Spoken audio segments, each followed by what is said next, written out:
अरे भाई, जब तक तुम स्वस्थ हो और जवान हो अपने कल्याण के लिए उपाय कर लो, नहीं जब रोगी हो जाओगे और बुढ़ापा हो जाएगा तब आपसे भजन नहीं होने वाला। इसीलिए प्रहलाद जी ने कहा है कुमार अवस्था से ही भजन का अभ्यास शुरू कर देना चाहिए।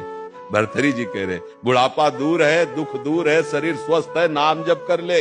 ये रोग का मंदिर है, कौन सा देवता प्रकट हो जाए, कैंसर, किडनी फेल, दिल में परेशानी, high blood pressure, low blood pressure, sugar, कितने पता नहीं कौन देवता पर्दा हटा के आ जाए, भैया आ गए हम, और ये अंतिम में नष्ट होगा, मरेगा। इसलिए उपाय ऐसा कर लो जीते जी, हम ऐसी ऊंचाई पर पहुंच जाए कि शरीर छूटे तो हमें कोई परेशानी ना हो।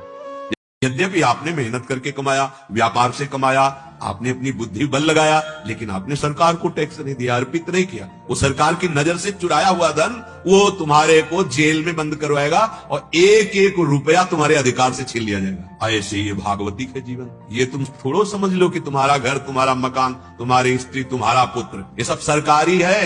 तभी बैठ के रोते हैं भगवान ने छीन लिया, ऐसा कर दिया। सरकारी कभी भी कहीं ट्रांसफर हो सकता है, किसी का भी, किसी भी शरीर से किसी भी दूसरे शरीर में भेजा जा सकता है, होश में, विवेक में। फिर इसके बाद तुम पश्चाताप करके कोई भगवान नहीं है, कोई सहयोगी नहीं, ऐसे आप बातें करते हो। नहीं, आप अपने आचरण सुधारो, धर्म से चलो, फिर देखो ना। देखो संपत्ति किसे कहते हैं? हमारा हृदय शीतल है, शांत है और संतोषी है। बड़ी भारी संपत्ति मिल गई और हमारा हृदय अशांत है, चिंतित है और असंतोषी है, तो विश्व के सबसे बड़े धनी होने पर भी तुम बहुत गरीब हो। यहाँ हृदय को आनंदित नहीं देखा जा रहा, यहाँ माना जा रहा है कि भोग से आनंद है, धन से आनंद है, संपत्ति नाना प्रकार की बढ़ जाए, आनंद किसी को नहीं मिला। धर्म का त्याग करके, अपने कर्तव्य का त्याग करके कुछ भी कमा लो, परिणाम में एक ही शब्द होगा जिसको कहते हैं नाश। तुम्हारे हाथों में, तुम्हारे नेत्रों में, तुम्हारी बुद्धि में सब दैवी शक्तियों का अधिकार है। अगर आप धर्म से चलोगे तो यही आपके ऐसे कर्म कराएंगे कि भगवत प्राप्ति हो जाएगी। कर्तव्य का पालन किया नहीं तो घूमो लिए डिग्री। बहुत बड़े तुम ऑफिसर बन गए, पद में बैठ गए, लेकिन तुम्हारे अंदर धर्म नहीं, तो आप हमारे राष्ट्र की सेवा नहीं कर सकते। अधर्माचरण आपसे बन जाएगा, आपकी पदवी छिन जाएगी, आपका जीवन अशांत हो जाएगा।